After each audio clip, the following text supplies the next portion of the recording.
Hello students, welcome back to our channel Maths by Shravan Vatambedu. ఈ video లెక్చర్లో మనం partial differential equations కి related homogeneous linear partial differential equations with constant coefficients అనే topic గురించి మాట్లాడదాం. So ఇదేంటంటే మనకు higher order differential equation, ordinary differential ఈక్వేషన్లో చెప్పుకోవడం చాలా videos. Complementary function, particular integral కనుక్కోవడం అదే విధంగా ఉంటుంది, కొద్దిగా డిఫరెన్స్ అంతే.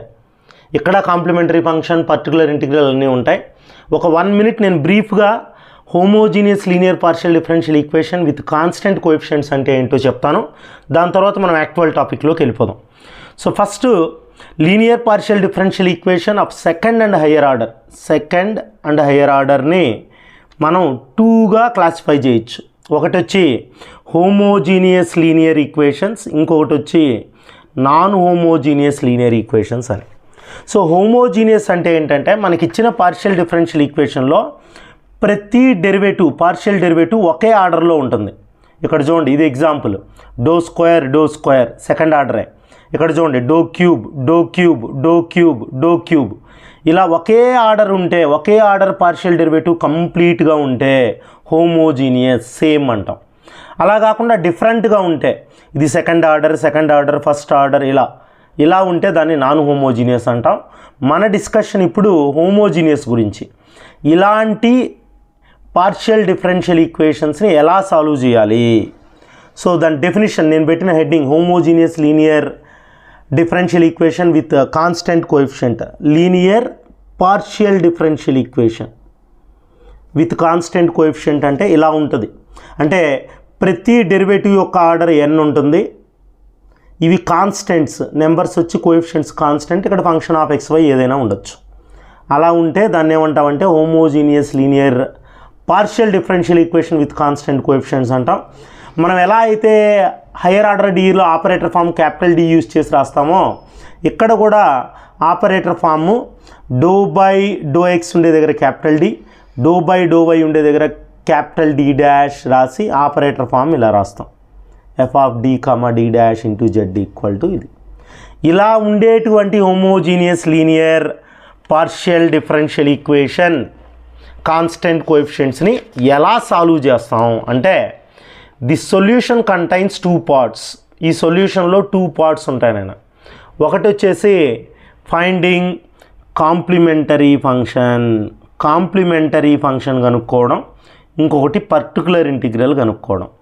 ఈ రెండు కనుక్కున్నాక ఆ రెండింటిని యాడ్ చేస్తే మనకు జనరల్ సొల్యూషన్ వస్తుంది. Z equal to complementary function plus particular integral. ఇప్పుడు నేను actual topic how to find complementary function అనేది చెప్తాను. ప్రాబ్లమ్స్ సాల్వ్ చేద్దాం.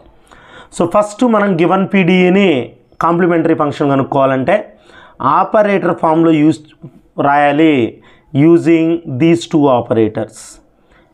డో ఎక్స్ ఉండే దగ్గర క్యాపిటల్ డి, డో వై ఉండే దగ్గర క్యాపిటల్ డి డాష్ రాసి, ఇది operator form F of capital D dash into Z equal to F of x comma y. అలా రాసిన తర్వాత నేను ప్రాబ్లం చెప్తాను, ఇప్పుడే చెప్తాను. రాసిన తర్వాత యాక్సిలరీ ఈక్వేషన్ గుర్తుపెట్టుకోండి. యాక్సిలరీ ఈక్వేషన్ అంటే ఏం చేయాలంటే, మీకున్న పార్షియల్ డిఫరెన్షియల్ ఈక్వేషన్ ఆపరేటర్ ఫామ్లో క్యాపిటల్ డి ఉండే దగ్గర m రాయాలి, డి డాష్ ఉండే దగ్గర 1 రాయాలి. క్యాపిటల్ డి దగ్గర m, డి డాష్ ఉండే దగ్గర 1 రాస్తే ఇలా ఎఫ్ ఆఫ్ m కామా 1 0. అప్పుడు మీకు mలో ఒక ఈక్వేషన్ వస్తుంది, దాన్ని సాల్వ్ చేయాలి. సాల్వ్ చేస్తే మీకు రూట్స్ ఎలా ఉన్నాయో దాన్ని బట్టి మనం కాంప్లిమెంటరీ ఫంక్షన్ రాస్తాం. ఇది కాంప్లిమెంటరీ ఫంక్షన్ టేబుల్. అన్ని రూట్స్ డిఫరెంట్గా ఉన్నాయి. m1 m2 m3 different routes వచ్చినాయి. అలా వస్తే మీరు f1y plus m1x, f2y plus m2x, f3y plus m3x అంటే m వాల్యూ 1 2 3 వచ్చారనుకోండి, ఇక్కడ 1, ఇక్కడ 2, ఇక్కడ 3 రాసేస్తారు. అదే 2 రూట్స్ ఈక్వల్గా వచ్చి మిగతావి డిఫరెంట్గా వచ్చాయనుకోండి, ఈక్వల్ వచ్చినప్పుడు f1y plus m1x, f2y plus m1x ఇక్కడ x పెట్టాలి. m1 అంటే 1 ఈక్వల్ అనుకోండి, ఇక్కడ 1 ఇక్కడ x ఉంటుంది. ఇంకొక రూట్ 2 వచ్చింది అనుకోండి, ఇక్కడ రాస్తారు 2. అలా కాకుండా 3 రూట్స్ ఈక్వల్ వచ్చాయనుకోండి, 1 1 1 m1 1 1 1 ఇక్కడ x వస్తుంది, ఇక్కడ x స్క్వేర్ వస్తుంది. f1 of y plus m1x plus X into f2 of y plus m1x plus X square into f3 of y plus m1x. మిగతా డిఫరెంట్గా రాస్తాం. ఓకేనా? ఇలా కాంప్లిమెంటరీ ఫంక్షన్ మోస్ట్ ఇంపార్టెంట్. ఈ టేబుల్ ఉంటేనే మనం ప్రతి ప్రాబ్లంకి CF రాయగలుగుతాం. ఓకే, ఒక ప్రాబ్లం చెప్తాను, మీకు క్రిస్టల్ క్లియర్గా అర్థమవుతుంది. కాంప్లిమెంటరీ ఫంక్షన్ అంటే మనకి ఇచ్చినటువంటి పార్షియల్ డిఫరెన్షియల్ ఈక్వేషన్ RHS 0 ఉంటే పర్టికులర్ ఇంటిగ్రల్ అవసరం లేదు, CF సరిపోతుంది, జనరల్ సొల్యూషన్ రాసేయచ్చు. పర్టికులర్ ఇంటిగ్రల్ గురించి మాట్లాడదాం. ఈ క్లాస్ అయితే జస్ట్ CF. బాగా కాంప్లిమెంటరీ ఫంక్షన్ గురించే మనం మాట్లాడతాం, ఇంకేం మాట్లాడడం. సో ప్రాబ్లమ్స్ చూడండి. Problems on linear PDE with constant coefficients.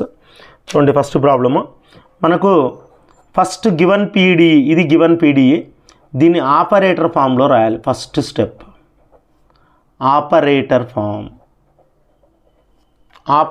Form of given PDE రాసుకోవాలి. ఫస్ట్ ఆపరేటర్ ఫామ్ అంటే నేను చెప్పాను, using operator do by do x ఉండే దగ్గర capital D, do by do y ఉండే దగ్గర క్యాపిటల్ D డాష్ రాసామంటే do by do x do square by do x square కాబట్టి క్యాపిటల్ D స్క్వేర్.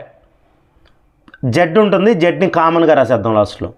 2 ఇంటూ ఇక్కడ డో ఎక్స్ ఉంది, do y ఉంది, అంటే 2 into dd dash plus only y ఉంది కాబట్టి D డాష్ స్క్వేర్. వై ఉంటే D dash, రెండు ఉంటే D డాష్, ఓన్లీ ఎక్స్ ఉంది, స్క్వేర్ ఉంది, ఇది ఇంటూ జెడ్.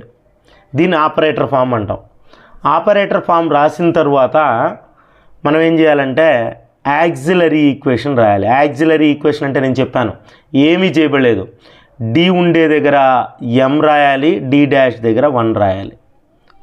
అంటే దీన్ని మనం ఇలా అనుకుంటే capital D dash into Z అనుకుంటే D ఉండే దగ్గర M, D డాష్ దగ్గర 1. గుర్తుపెట్టుకోండి, replace capital D by M, capital D dash by 1.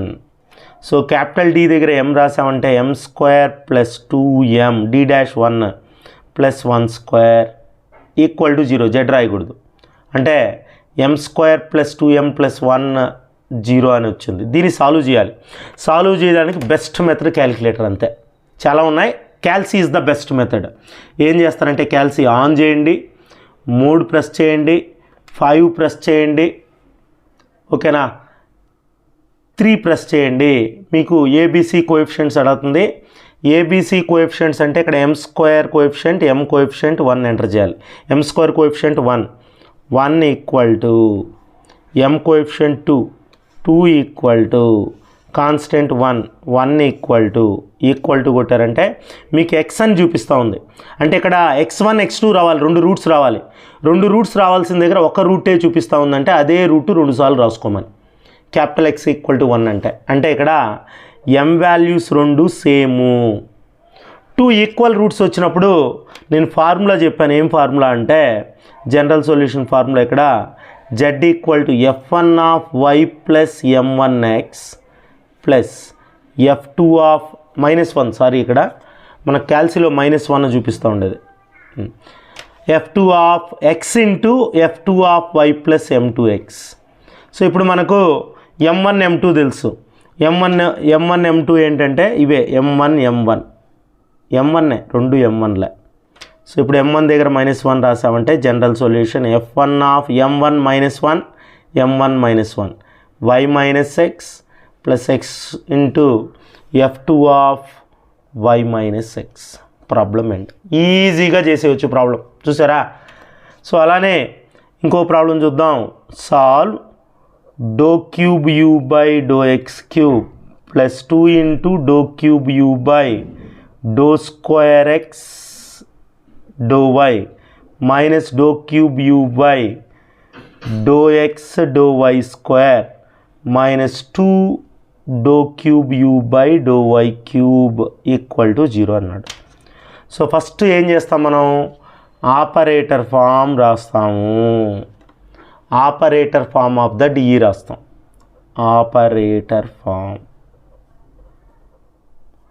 Operator form రాసామంటే చెప్పాను ఆపరేటర్ ఫామ్ ఎలా రాయాలి. డో బై డో ఎక్స్ ఉండే దగ్గర క్యాపిటల్ డి క్యూబ్, ఇక్కడ డో బై డో స్క్వేర్ ఎక్స్కి ఉంది కాబట్టి 2d² ఇది y d dash. Do cube ఉంది బట్ ఇక్కడ డో ఎక్స్ ఉంది, దీనికి స్క్వేర్ క్యూబులు లేవు క్యాపిటల్ డి, దీనికి స్క్వేర్ ఉంది వైకి, ఎక్స్కి అలానే ఉంది. ఇక్కడ వై క్యూబ్ కాబట్టి 2d డాష్ క్యూబ్. ఓకేనా. సో ఇప్పుడు మనం దీన్ని ఇంటూ యూ, అన్నిట్లో యూ ఉంది, దీనికి యాక్సిలరీ ఈక్వేషన్ రాయాలి. చెప్పాను యాక్సిలరీ ఈక్వేషన్ అంటే డి ఉండే దగ్గర m రాయండి, d డాష్ దగ్గర 1 రాయండి, క్యాపిటల్ డి దగ్గర m, క్యాపిటల్ డి డాష్ దగ్గర 1 రాసామంటే m క్యూబ్ ప్లస్ 2m², ఇది ఎట్టా 1 అయిపోతుంది, minus m minus 2 equal to 0. ఓకేనా. m cube plus 2m² minus m minus 2, దీన్ని సాల్వ్ చేయాలి. ఏం చెప్పాను, క్యాలిక్యులేటర్. క్యాల్సీలో మీరు ఆన్ చేసి మోడ్ ప్రెస్ చేసి 5 ప్రెస్ చేసి, ఓకేనా. ఇప్పుడు 4 ప్రెస్ చేయండి. 4 ప్రెస్ చేసి ఏ వాల్యూ వచ్చి m cube coefficient 1 equal to m² coefficient 2 equal to m coefficient minus 1 equal to constant minus 2 equal to కొడితే ఫస్ట్ వాల్యూ వస్తుంది మీకు 1.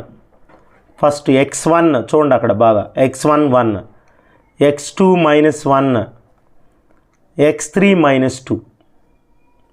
సో ఇప్పుడు జనరల్ సొల్యూషన్ రాయొచ్చు. 3 డిఫరెంట్ రూట్స్ కాబట్టి మనం ఫార్ములా ఇలా ఉంటుంది, f1 of y plus m1x plus f2 of y plus m2x plus f3 of y plus m3x. అంతే. m1 m2 m3 మన దగ్గర ఉన్నాయి, ఇవే m1 m2 m3. So general solution u, ఇక్కడ u ఉంది కాబట్టి u equal to f1 of y plus x, m1 1, m2 minus 1, f2 of y minus x, m3 minus 2 plus f3 of y minus 2x. ఏం లేదు నైనా, ఇక్కడ m1 దగ్గర 1 రాశాను, m2 దగ్గర మైనస్ 1, m3 దగ్గర మైనస్ 2. ఇది నైనా వీడియో. సో క్రిస్టల్ క్లియర్గా అర్థమై ఉంటుంది మీకు ఎలా చేయాలి అనేది. మనం పర్టికులర్ ఇంటిగ్రల్ సమ్స్ కూడా చేద్దాం, ఒక్కొక్క రూల్, అలానే 5 రూల్స్ ఉంటాయి, ఒక్కొక్క రూల్ గురించి వెరీ క్లియర్గా చెప్పుకుందాము. ఓకేనా. వీడియో నచ్చినట్లయితే లైక్ చేయండి, షేర్ చేయండి. ఫస్ట్ టైం మన ఛానల్ చూస్తున్నట్లయితే సబ్స్క్రైబ్ చేసుకోవడం మర్చిపోకండి. Thanks for watching.